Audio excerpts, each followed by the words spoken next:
Selamat datang di Laya. Loyo, Lola Inyo. Yes.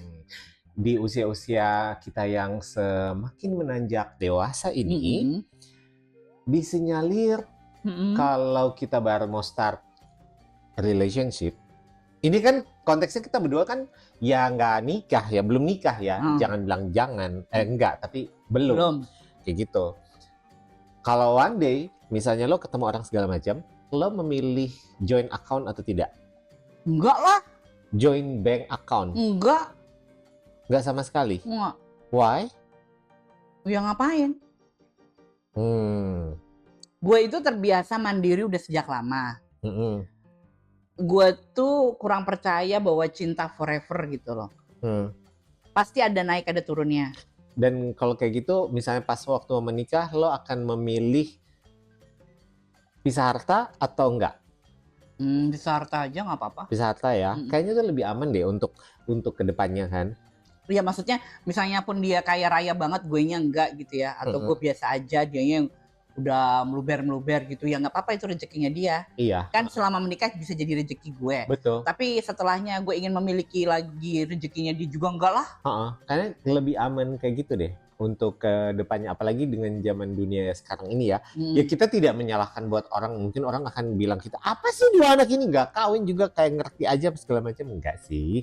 Cuman ya kalau menurut kita berdua sih, one day kalau misalnya kita nanti harus nikah, kita akan memilih pisah harta. Gue juga. Iya. Karena menurut gue itu lebih aman dalam segala sisi.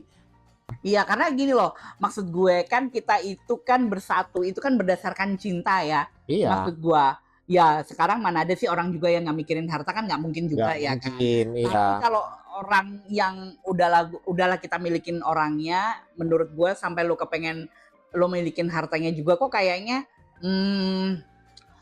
bukan gitu cara mainnya untuk dapetin harta gitu kan. Iya, nanti pasti gini, takutnya karma aja. Nanti gua akan digituin lagi. Ya, entah kalau sama memang siapa rezekinya orang. kita kan pasti datang ke kita. Iya betul, gue gitu sih percaya itu sih.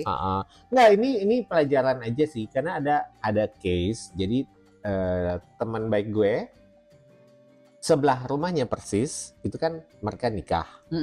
Ya, terus waktu nikah semuanya itu campur harta. Jadi mereka itu tidak melakukan pisah harta. Satu waktu dalam keadaan baik-baik aja segala macam, semua tampak indah. Iya, semua tampak indah, terus tiba-tiba separate. Tiba-tiba separate, dan disitulah inti masalahnya itu muncul. Nah itu tuh bener-bener yang wow, udah pakai pengacara lah, udah pakai ini itu. Jadi menurut gue ribet sekali ya kayak gitu loh. Ini soalnya kalau di gue ya, apakah mungkin gue Capricorn, apakah gue sama lu adalah begini. Kalau gue tuh udah gak cocok sama orangnya, apakah itu suami, apakah itu temen, apakah siapa, gue tuh lebih milih meninggalkan loh. Meninggalkan diam-diam, secara diam gue meninggalkan lo, udah gak lagi di hidup gue tuh, itu gue.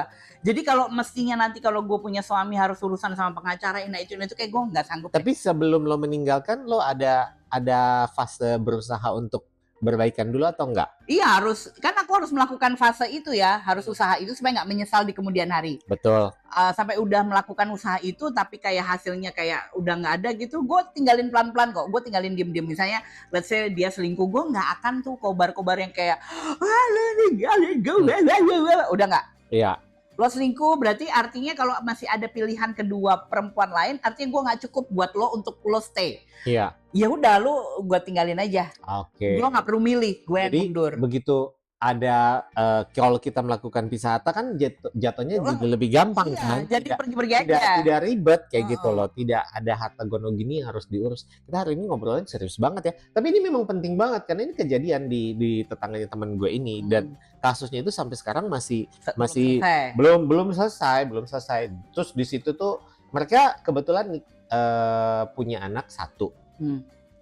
Merembet tuh ke situ. Merembet karena rebutan hak asuh anak lah, terus harta gono gininya segala macem.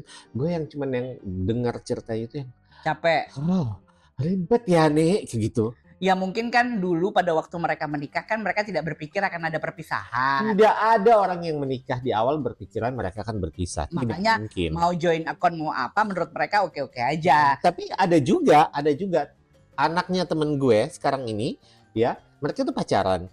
Terus mereka lagi pacaran-pacaran ini mereka udah mulai join account. Jadi mereka itu punya akun pribadi sendiri-sendiri, tapi mereka juga punya satu akun yang itu adalah join account, uang bersama istilahnya. Gue tuh cenderung nakal sih ya. Takutnya kalau uang bersama itu aku Ya, tidak anjir.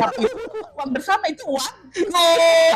Jadi aku akan memiliki seluruhnya. Aku tidak kepikir untuk ada bersama. Apa bersama? Kita bersama. Ya, itu punya gue. Gitu. Nah, kalau kayak gitu agak ribet kan? Ribet karena gue Agak bandel. ribet, agak ribet. Nah, makanya ya, itu pilihannya balik lagi ke masing-masing orang ya. Ada yang memang nggak masalah kalau udah nikah atau mau relationship serius, mereka punya joint account bersama. Soalnya Oh, nanti akhirnya kalau dipilih, misalnya bisa. masih ngurusin pengacara, harta gue udah gini lah, apa anak segala macem lah, guenya udah move on, misalnya udah mau punya pacar baru, tetap gue ngurusin perceraian, kan males ya. Males. Mendingan udah aja sendiri-sendiri, begitu selesai deh gitu. Iya, tapi Tinggal- memang dari awal dipastikan dulu bahwa kita itu membuat sebuah perjanjian, dalam artian perjanjian pranikah itu atau prenup itu bukan berarti kita berniat Untuk berpisah. bisa, tidak, bukan kayak gitu, bukan begitu settingannya. Itu hanya kayak apa namanya? Kayak hanya jadi ibarat kata kalau asuransi itu adalah proteksi. Protection, Kayak baik. gitu. Karena memang kita ribet, terbukti. Makanya belum nikah-nikah.